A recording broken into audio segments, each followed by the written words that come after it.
Chérif Diop ci gan yi nga xam ne àndoon na ci ak yéen bokkoon na ci le ministre Serigne Mbaye Thiam ak ki nga xam ni mooy Moustapha Sarré bu Pastef ak Khady Fall Tall ñoo ñëpp nekkoon ay ganam ak Souleymane Niang mu nekkoon débat bu amoon solo nag wax dëgg yàlla gannaaw bi nga xamee ni président de la République àdduna ci li nga xam ni mooy tolluwaay réew mi ci loolu nag gannaaw bi ñu ci génnee ci la ñu tànn koo xam ni jàpp nañu nag ni moom askan wi itam yittewoo nañu xalaatam wax dëgg yàlla ci xam-xam boo xam ni yàlla may na ko ci wàllu politique waaye itam ci wàllu xeltu ci dundinu askan wi ci tolluwaayu réew muy ci réew mi muy ci bitim réew ñu ràññeeku bu baax muy Babacar Justin Ndiaye moom la ñu fas yéene àndal tey mbokk yi décrypté ak moom lu bëri ci li nga xam ni moom moo fi xew ci ayu bés bi ñu génn ba mu jur ay discours yoo xam ni dégg nañu ko Babacar maa ngi lay nuyu. maa ngi lay fay bu baax. monsieur Ndiaye am na ay discours yoo xam ni dégg nañ ko fi bu ci jiitu mi ngi tukkee ci ministre de l'intérieur. dégg nañu itam boo xam ni Ousmane Sonko def na ko dégg nañu boo xam ni président de la République Macky Sall itam def na ko muy ñetti discours yoo xam ni mën nañ ko jàpp donte am na yeneen yoo xam sax dugg na ci dégg nañu Idrissa Seck loo xam ni wax na ko moom itam ci discours am naka noonu ki nga xam ni mooy Karim Wade ko jiitu acteur politique yu bari yu fare ci ku jëkk politique yi àddu nañu waaye dama bëgg ñu tënk rek ci yenn discours yi waaye xam naa ni bi nga xam ni moom la ñuy tàmbalee mooy bi président de la République yëkkati ndax d'abord c'est le président de la République mooy discours bi gën a officiel boobu la ñuy tàmbalee ndax déglu nga discours bi président yëkkati ndax li nga dund ci fan yi ñu génn discours am ndax rassuré na la ci bi nga ko déggee Babacar. jërëjëf avant ma ñëw ci waxtaan wi ba xuus ci damay def benn préambule maanaam wax lu am solo loo xam ne lii dañ ma ko yëgal mu jógee bitim réew te jëm ci li xew ci réew mi te su ko waa bitim réew waxee loolu wane na ne dëgg Sénégal am na une place ak une présence en Afrique boo xam ne bii am na solo te naw nañ ko.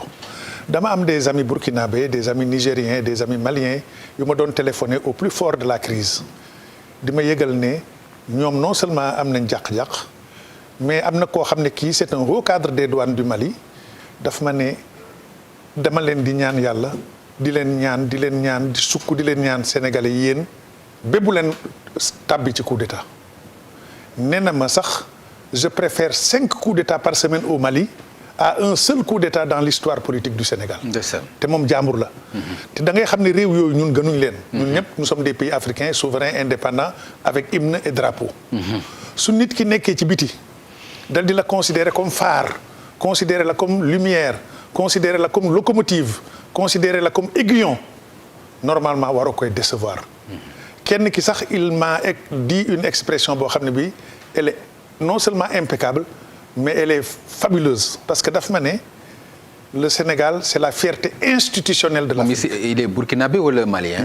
Malien toujours. mu ne ma c'est la fierté, écoutez bien l'expression, c'est la fierté institutionnelle de l'Afrique.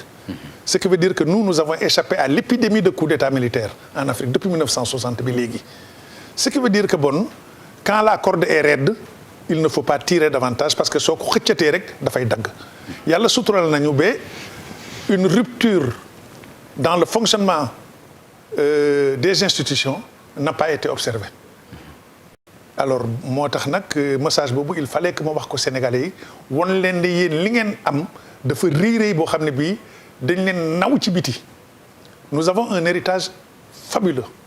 Papa Ngagne 1960 le Sénégal avait comme président un agrégé. Au moment où au Tchad on avait un moniteur François Tombal Baye. Au Mali un instituteur. Au Niger un instituteur. En Guinée un ouvrier sans diplôme. En Côte d'Ivoire un médecin africain pas métropolitain mais africain donc un médecin au rabais entre guillemets. Alors c'est vous dire donc que ñun yàlla daf ñu bénir. li ñuy wax bénédiction ci tubaab. ñu jóge ci président agrégé en 1960. ci réew moo xam ne ñu amoon baccalauréat sax bariwul. ñu am président boo xam ne il est sorti de l'ENFOM l'école nationale de la France d'outre-mer. Abdou Diouf. ñu jógeeti ci am koo xam ne kii il est agrégé des universités doyen de faculté ancien président du comité des experts de l'OUA muy Abdoulaye Wade léegi ñu am un ingénieur donc ñun amuñ moniteur amuñ un facteur des PTT comme Amadou Ahidjo au Cameroun alors héritage bu mel noonu soo ko amee boole ko alternance yi ñu am ñëpp dañu war a jël héritage boobu nawu ko def ko tableau de bord kenn ñun waruñoo naw sax Rwanda parce que Rwanda pour man c'est l'anti-référence pour le Sénégal ça peut être une référence dans bien des domaines rigueur dans la gestion propreté du pays et cetera waaye nag dama lay fàttali ne moom dafa créer un mouvement armé le Front patriotique xeex ba ñëw toog bon légitimité am jógewul ci les urnes di tegalee mandaam nu mu ko neexee aussi di tegalee mandaam nu mu ko neexee bon rax ci dolli aussi c'est un militaire au sens plein du terme bon boole koog réew ma aussi dafa am trajectoire historique boo xam ne ça n'a rien à voir avec celle du Sénégal le Togo aussi parce que xam nga am na yoo xam ne yii daanaka il faut que ñu commencer cee xoddeeku parce que yaa li ñuy wax l'effet de contagion xam nga Faure il est resté là-bas il est jeune yàgg na fa lool bi bàyyam dee dafa toog am na ñoo xam ne itam ñu ngi def sauter les verrous constitutionnels di def 3 mandats 4 mandats et cetera dama ragal nag effet de contagion parce que Sénégal dafa niroowul ak réew yooyu mais point boobu danañ ci dellusiwaat mais li ma bëgg a wax nit ñi préambule bi am na solo ku mel ni Faure c'est l'anti-référence Faure lii muy def soo gisee mu mën ko te dara yënguwul c'est qu'il est à la tête d'une armée tribale et familiale créée par son père d'accord mais l'armée togolaise c'est une armée de cabillés des gens du nord de l'Amakara créée par le père qui a fait un coup d'État en 1963 le premier coup d'État en Afrique contrairement à Issoufou Niger voilà moo tax xam nga aussi le président Macky Sall est jeune le président Faure est jeune Faure mun na def 20 mandats mais fii c'est impensable effet de contagion nag dafa bon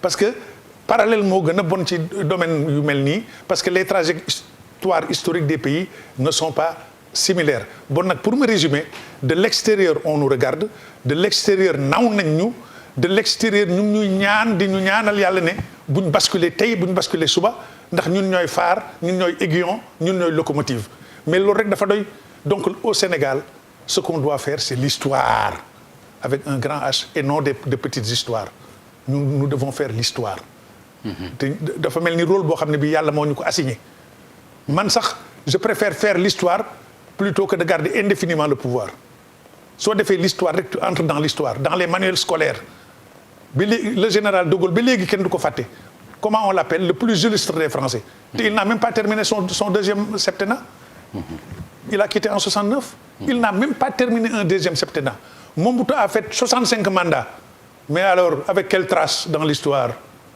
il est mort à Rabat seul dans la solitude 2 policiers marocains en civil plus ses 2 épouses ñoo ko suul bon mais enfin c'est pour dire que damay artu yàlla nañu yàlla suturaal dimbal ñu ba nga xam ne li ñu Afrique sas ñu mérité ko loolu laa bëggoon def comme préambule d'accord mu nekk préambule bu am solo entrée en matière boo xam ni yaakaar naa ne ñi la déglu itam xam nañu ne am nga yéene ci Sénégal parce que ni nga waxee am nga yéene ci Sénégal mais am nga yéene itam ci ki jiite Sénégal parce que ku dégg li nga wax li nga junj mooy bëgg nga mu des ci histoire ba romb li nga xam ne mooy histoire yi nga xam ni voilà yu mel ni nga xam ni moom la ñu génn alors léegi nag ñëw ci discours bi discours bi comme ni ma la ko waxee ndax am nga ci satisfaction ndax gis nga ci sa bopp ndax loolu nga doon xaar ci contenu discours bi man sax suma satisfaction personnelle amul solo lool li am solo moo di le sens du discours la substance du discours l'orientation du discours looloo am solo ma satisfaction personnelle elle peut être subjective li am solo moo di. mais attentes yi rek laay wax xam naa ni amul solo mais par exemple soo gisee ni réew mi mel da nga naan bëggoon nga par exemple président indi discours bu mel nii bu mën a indi jàmm wala bu mën a indi am na loo doon xaar jombul. xam nga crise bu mel nii. waaw ni mu ngande ni ko xale yi waxee. ni mu rëyee ak lim laal ak lim yëngal discours boo mun prononcer dana des et le discours a été un discours. vecteur d'apaisement parce que dëgg-dëgg soo ko diggalu nga xam ne dafa bëgg apaisement et un discours aussi de bonne taille parce que guddul ndaxte réew mi fi mu toll téye nit ñi di wax ju dul jeex aussi itam nit ñi xaaruñ ko te président am na xel moo xam ne sax yàlla def na dafa wax ju yem parce que la taille du discours qu'elle soit la taille sonore ou la taille écrite parce que surtout lire naa ko sur la taille du discours elle n'a pas dépassé 15 minutes. Allez-y savoir même su nekkee jot na 15 minutes. Ce qui veut dire que bon ça a été bien condensé. Bon li ci biir nag moom am na solo mais crise bi dafa tollu foo xam ne fii am xóotaay boo xam ne fii am yàq-yàq boo xam ne bii def na ko discours boo mun prononcé itam ce sera toujours en deçà waaye li am solo rek moo di li ñu wax naan avant la chanson il y a le ton de la chanson. Et il a donné le ton de la chanson. soo dégloo discours bi. wane na ne. dëgg. il l'a même dit je vous ai compris. ce qui veut dire que moom ci boppam nee na dégg na. li événement yi junj. te comme am na nopp. am xel ne dégg na ko. alors loolu déjà. d'accord nañ ko noté. nee na dégg na ko bu baax a baax. d'accord bien entendu nag. ça ne veut pas dire que. amul aussi loo xam ne lii mun nañ ko cee waxaat mun nañ ko cee yokkaat mais loolu ci biir discussion yi. quand on va faire la radioscopie de la crise. loolu dinaa si ñëw ak yow. mais ci timing bi waxuma ci timingu durée bi. mais ci moment bi mu defee discours bi parce que événement yi daanaka mi ngi tàmbali le 3 bi nga xamee ni Ousmane Sonko mi ngi dem ci tribunal. boobu ba léegi yaa ngi doon dégg ñuy wax président na génn wax ndax yow bokkoon nga ci ñi jàppoon ni moment boobu dafa doon génn wax wala moment bii mu génnee def discours am mooy moment bi nga xam ne ci la ko war a defee pour yow. parce que moment bii dëkk bi tàkk fitna gi am. day di bari moment boobu ñu bëri seen discours seen wax yëpp moo nekkoon président dafa war a génn wax ak askanam ba tey la koy doog a def ndax jàpp nga ni lu retard la wala peut-être calendrier am la wala ban gis-gis nga am ci moment bi mu defee discours bi. xam nga la gestion d'une crise n'a rien à voir avec le commentaire d'un événement ñun ñu ngi toog fii di commenter événement. mais ceux qui gèrent des crises ñoom ils sont en face de réalités très complexes. parce que le général de Gaulle que j'aime bien daan na wax ne. c'est face à l'orage que l'homme d'État révèle sa stature. donc gis nga gouverner dans le train-train quotidien là ku ne mën na ko. mais bu fitna amee maa ngi ñëw en période d'orage nag. ci ngay xam ndax nit ki il est à la hauteur. il peut faire face à la bourrasque. il peut faire face à la tempête il peut faire face au typhon. alors moo tax nag crise bu mel nii aussi juger ci yomb na. naan waroon nay wax démb waroon nay wax tey mais lu ci am solo daal moo di c'est des crises yoo xam ne c'est très difficile à gérer surtout moom position bi mu ne. parce que ñun nous sommes dans une posture un peu plus aisée. nous regardons l'événement de loin avec un détachement et avec comment on appelle ça la mission de commenter. ñoom ñi nga xam ne nag ils sont dans le feu dans la fournaise.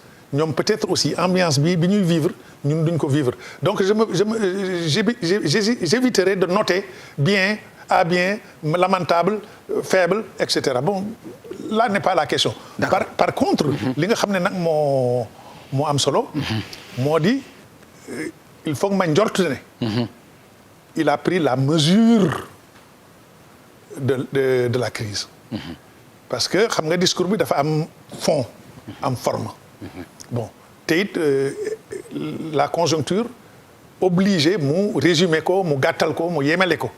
ndaxte nit ñi suñ sonnee nekk ci fitna yu mel nii nekk ci deuil bu mel nii alors wax ju bari amu ci solo. maintenant nag man li defe naa ne ci suma njort il a fait le diagnostic. D'accord. moo tax je crois que quand on ira dans le diagnostic. je vais vous donner mon point de vue. Merci beaucoup ci loolu la ñuy ñëw sax parce que boo déggee discours bi bu daanaka ci introduction bi dafa aborder problème mu justice problème mu daanaka dafa jël problème mu Ousmane Sonko du ma wax daf ko abrégé trop mais wax na ci nee na nañu bàyyi justice def liggéeyam wax na itam regretté na ñi nga xam ni ñoo ci faatu regretté na aussi. yàqu-yàqu yi nga xam ni nee na jàpp na ni réeroo ci politique yàgg naa mais fii ñu egg mosuñu fa egg.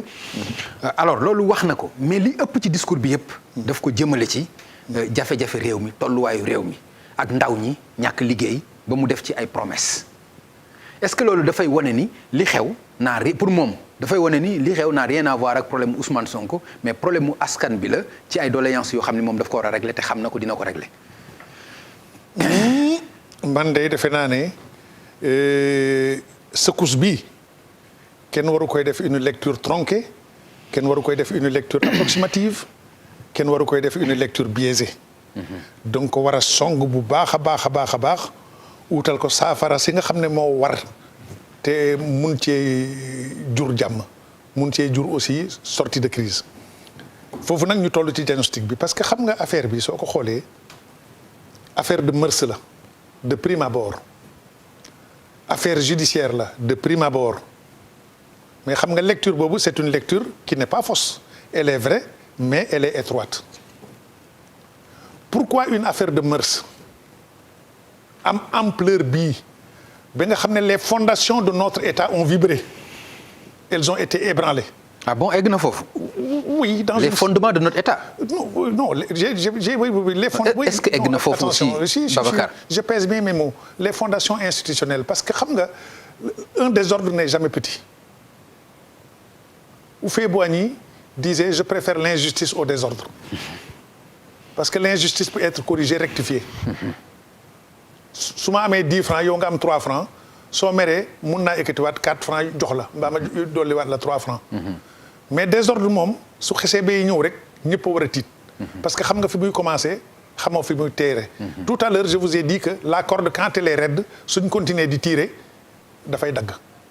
quand les observateurs extérieurs les amis extérieurs. les autres Africains. se penchent sur le dossier sénégalais. c'est parce que le problème avait revêtu une acuité extraordinaire. Bon, je peux retirer si vous voulez les fondations. Non, c'est juste une question. Bon, peut-être je peux retirer les fondations. Ah, d'accord, donc allez-y. Mais en tout cas, la secousse a été institutionnellement tellurique. Voilà, la secousse, elle a été institutionnellement tellurique. Voilà, parce que c'est la première fois qu'on arrive à cette situation. Avec l'aspect sur lequel je reviendrai, c'est-à-dire des colonnes militaires en mouvement, l'implication de l'armée dans le maintien de l'ordre, alors que la loi martiale n'est pas proclamée, alors qu'on n'est pas dans une situation de sauvegarde nationale, même si à un moment donné, les inquiétudes étaient légitimes. Mais ma delluwaat ci diagnostic bi nga xam ne dama ko entamé woon. Nee naa la il y a un problème judiciaire. Ça c'est la lecture vraie, mais la lecture étroite.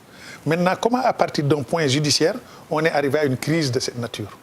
Foofu nag la diagnostic bi amee solo te diagnostic bi su baaxee ci la thérapeutique bi baax. parce que su nekkee juum nga ci diagnostic bi rek soo moytuwul sa saafara du baax. oui, tout à fait. Or il se trouve que problème bii la. mais xam nga problème yi Sonko bi dafa nekk benn étincelle boo xam ne bii dafa dal ci benn gisement de frustration. parce que dafa fekk nit ñi am yu bëri yuñ guux. maire yu bëri yoo xam ne ñu ngi ko guur seen lex ba mu fees. kon mooy ni ko président gisee ci discours am boo dans une certaine mesure. mais moi je voudrais encore aller plus loin que le président et être encore plus détaillé que le président. parce que dans ce discours lui il pouvait pas aller dans les détails. ndax discours bi dafa gàtt te crise bi am solo. mais nee naa la nit ñi liñ guux dafa bëri. parce que benn dafa am loo xam ne sax xeeb nañ ko mais am na solo. Pape Ngagne. Pour quelqu'un qui connaît l'histoire du Sénégal, pour quelqu'un qui connaît les élites sénégalaises, qui ont à un moment donné représenté la crème africaine, notamment dans le domaine du droit, entre les deux guerres, on a eu un docteur en droit qui s'appelle Lamine Gueye. Après nos indépendances, on a eu des magistrats de grande carrure. Des juristes de grande carrure ku mel ni Isaac Foster ku mel ni Ousmane Goundiam ku mel ni Ousmane Camara même Diallo Telli qui est guinéen il a été substitut du tribunal du procureur de la République à Thiès avant d'être secrétaire général du gouvernement de l'AOF. Diallo Telli magistrat. Ce qui veut dire que bonne fille c'est une terre de droit. Mais comment se fait-il que au moment où nous parlons il y a un flou constitutionnel autour du mandat du président de la République? Ça semble être un détail, mais pour quelqu'un qui connaît l'histoire du Sénégal, ce n'est pas un détail. Et ça, c'est malgré la limpidité littéraire de la Constitution. On a un flou.